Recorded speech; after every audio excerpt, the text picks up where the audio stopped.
Hello दोस्तों, खोज channel आज आपके लिए जो कहानी लेकर के आया है उस कहानी का नाम है उत्कंठा। लेकिन हाँ दोस्तों, कहानी यदि पसंद आए तो चैनल को सब्सक्राइब करना और वीडियो को लाइक करना। तो दोस्तों चलते हैं कहानी की तरफ।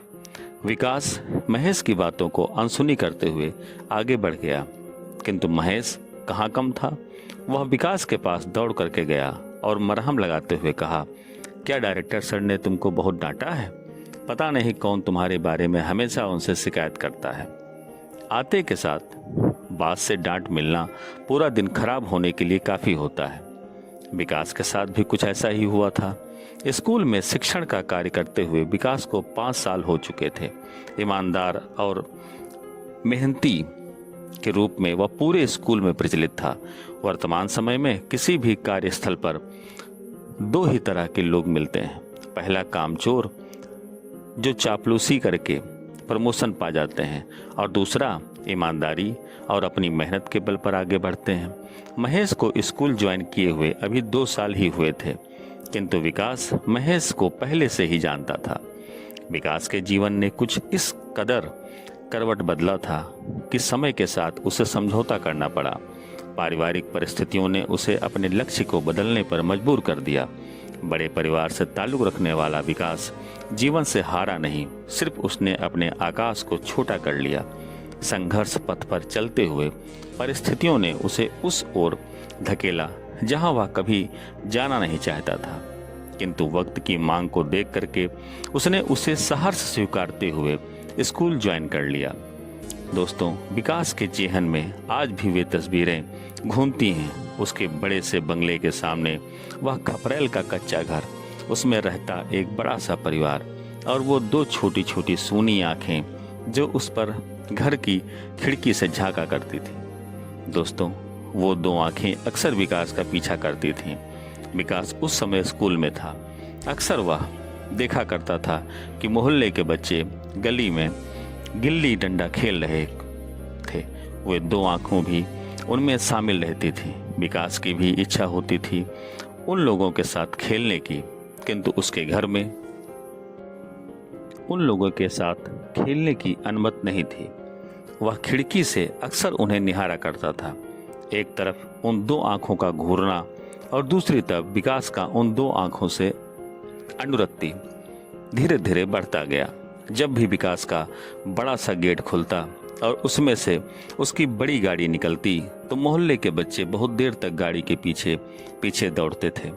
विकास उस दिन स्तब्ध रह गया जब किसी ने उसकी गाड़ी पर पत्थर चलाया। उसने खिड़की से अपना सिर बाहर निकाला, यह देखने के लिए कि कौन पत्थर चला रहा है। तब तक दूसरा पत्थर उसके सर पर लगा। वहीं 2 आंखें थीं। विकास घायल हो चुका था, उसके सिर से खून बह रहा था। तब तक ड्राइवर ने उस बच्चे को पकड़ लिया और मारने को हाथ उठाया ही था कि विकास ने उसे रोक दिया। ड्राइवर बहुत गुस्से में था, किंतु विकास के कारण वह रुक गया और विकास को लेकर के हॉस्पिटल चला गया। विकास मन में बहुत शांत बच्चा था, लेकिन कुछ बातें उसे परेशान करने लगी थी। उस बच्चे का पत्थर चलाना, उसकी हंसी उड़ाना या कभी कभी गाली देना। वह सोचा करता, मैंने उसका क्या बिगाड़ा है? जिंदगी कब किससे रूबरू करा दे, इस रहस्य को कहाँ कोई जान पाया। समय पंख लगा करके कुछ आगे उड़ चुका था। उस दिन विकास अपनी बड़ी सी गाड़ी में बैठा स्कूल जा रहा था। रास्ते में उसने देखा एक लड़का हाँफते हुए सड़क पर दौड़ रहा था। विकास ने उसे पहचान लिया, वही 2 आंखें। अरे, यह तो वही है। उसने ड्राइवर को गाड़ी रोकने को कहा और उस लड़के को आवाज दी और पूछा, क्या बात है? उस लड़के ने लगभग रोते हुए कहा, मेरी परीक्षा है और मेरी साइकिल खराब हो गई है। मुझे जल्दी पहुंचना है, नहीं तो मेरी परीक्षा छूट जाएगी। विकास को भी उस दिन परीक्षा थी, किंतु विकास ने उसे अपनी गाड़ी में बिठा लिया और उसे उसके स्कूल छोड़ने के बाद वो अपने स्कूल गया। विकास और महेश की दोस्ती की यही शुरुआत थी। वक्त बीता, किंतु दोस्ती कायम रही। और उस दिन प्रतिकूल परिस्थितियों के कारण विकास ने जब महेश को बताया कि वह एक छोटा निजी स्कूल ज्वाइन कर रहा है, तो उसके दोस्तों में सबसे ज़्यादा मजाक महेश ने उड़ाया था। इतने बड़े घर का लड़का एक छोटे से निजी स्कूल में पढ़ाएगा, यह तुम्हारी गरिमा को शोभा नहीं देता। विकास ने कुछ नहीं कहा। 1 महीना बीत चुका था और आज विकास को पहली सैलरी मिली थी। 3 भाइयों में सबसे छोटा विकास अपने पैसा से पिता के इलाज में सहयोग करना चाहता था। बड़ी बीमारियों ने उसके पूरे परिवार को डस लिया था, जिसके कारण आर्थिक समस्याएं इतनी बढ़ी कि विकास के कंधों पर सारी जिम्मेदारियां आ पड़ी थीं। अचानक पीछे से किसी ने आवाज दिया था। विकास पीछे मुड़ा और चौंक पड़ा। महेश बदहवास होकर दौड़ता चला आ रहा था। विकास, मेरी मदद करो, रोते हुए महेश ने कहा था। मेरे पिता का एक्सीडेंट हो गया है, हॉस्पिटल में भर्ती करा के आ रहा हूँ। बहुत पैसे की जरूरत है। स्वभाव से सीधा साधा, निश्चल और कोमल हृदय रखने वाला विकास द्रवित उठा और उसने सोचे बिना 1 मिनट में ही देर नहीं लगाई और अपनी पूरी सैलरी महेश के हाथों में सौंप दी। नौकरी करते हुए विकास को 3 साल हो चुके थे। एक दिन अचानक महेश का फोन आया और उसने कहा, मुझे नौकरी की बहुत जरूरत है, मेरी मदद करो विकास। अगर तुम्हारे स्कूल में कोई वैकेंसी हो तो मेरे लिए बात करो। पिता के देहांत के बाद पूरे घर की जिम्मेदारी मेरे कंधों पर आ गई है। मैं बहुत परेशानी में हूँ। माँ और भाई बहन को मुझे ही देखना है।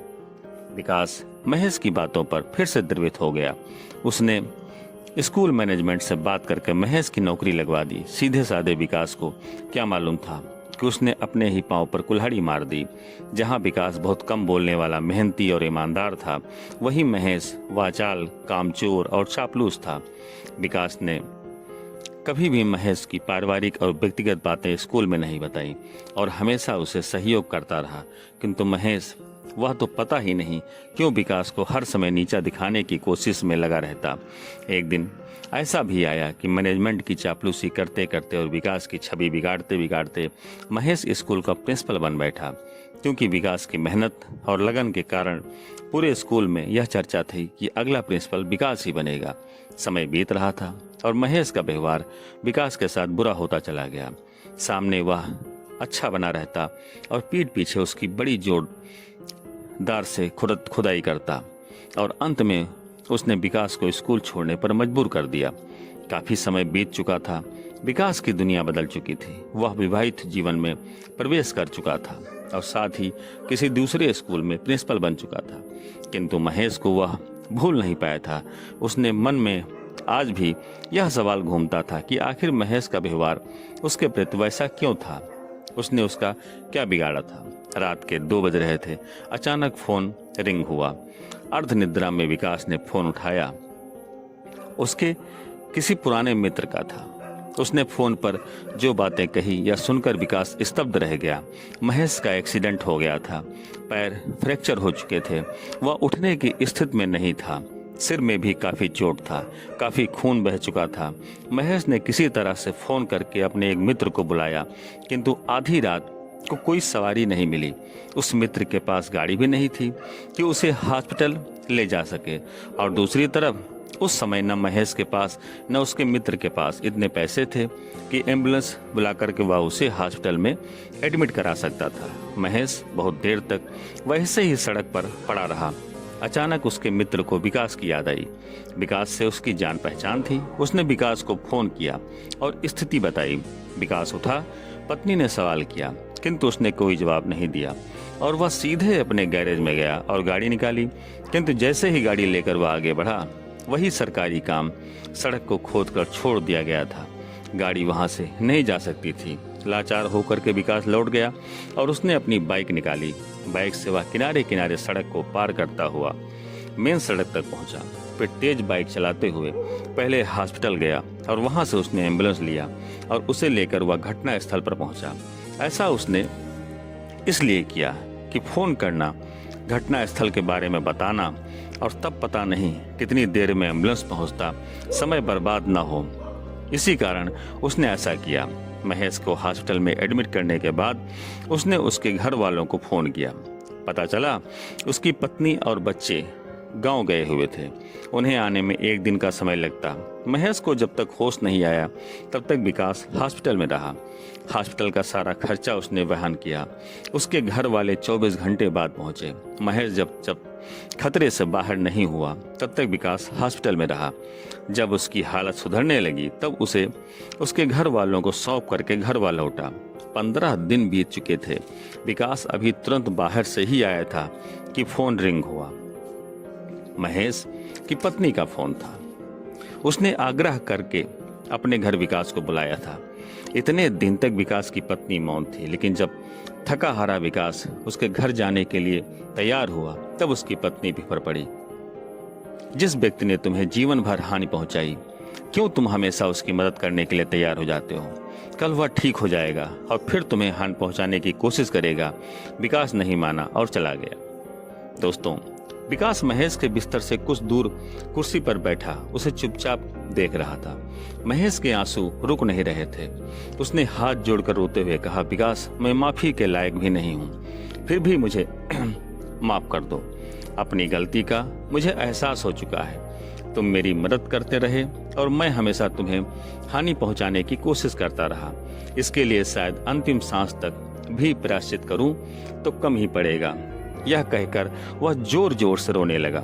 विकास ने अपनी चुप्पी तोड़ी और पूछा, महेश, एक बात बताओ, मेरे प्रति तुम्हारा व्यवहार वैसा क्यों था? और फिर महेश ने जो बताया, यह सुनकर विकास हतप्रभ रह गया, यानी कि दंग रह गया। बचपन से ही मैं तुम्हारा बंगला, गाड़ी, ड्राइवर, नौकर, चाकर, तुम लोगों का रुतबा देख करके बहुत आकर्षित रहता था। उस समय मैं बच्चा था, मुझे भी तुम्हारी तरह जीने का मन होता था। यह इच्छा बढ़ती गई और जब मुझे यह एहसास हुआ कि यह इच्छा दूर दूर तक पूरी होने वाली नहीं है, तब मुझ में विकृतियां आने लगी। ईर्ष्या, जलन, क्रोध, इन सब ने मुझे घेर लिया और धीरे धीरे यह हीन भावना में तब्दील हो गया।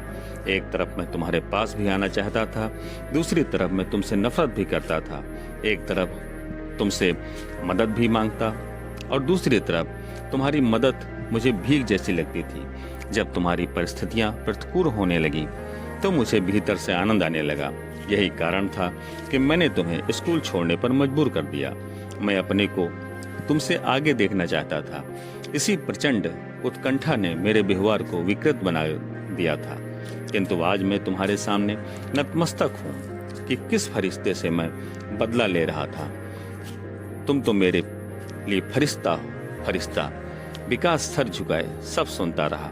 उसने कुछ नहीं कहा और चुपचाप जाने लगा, किंतु दरवाजे के पास रुक करके वह पीछे मुड़ा और कहा, महेश, मैं कोई फरिश्ता नहीं, सिर्फ इतना जानता हूँ कि व्यक्ति अमीर हो या गरीब, उसके किसी भी परिस्थिति में उसके कर्म और संस्कार ही उसके साथ रहते हैं। बाकी सब कुछ पीछे छूट जाता है।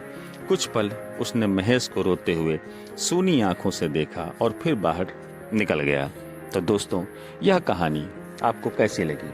कहानी यदि पसंद आई हो तो चैनल को सब्सक्राइब करना और वीडियो को लाइक करना। धन्यवाद। जय हिंद, जय भारत।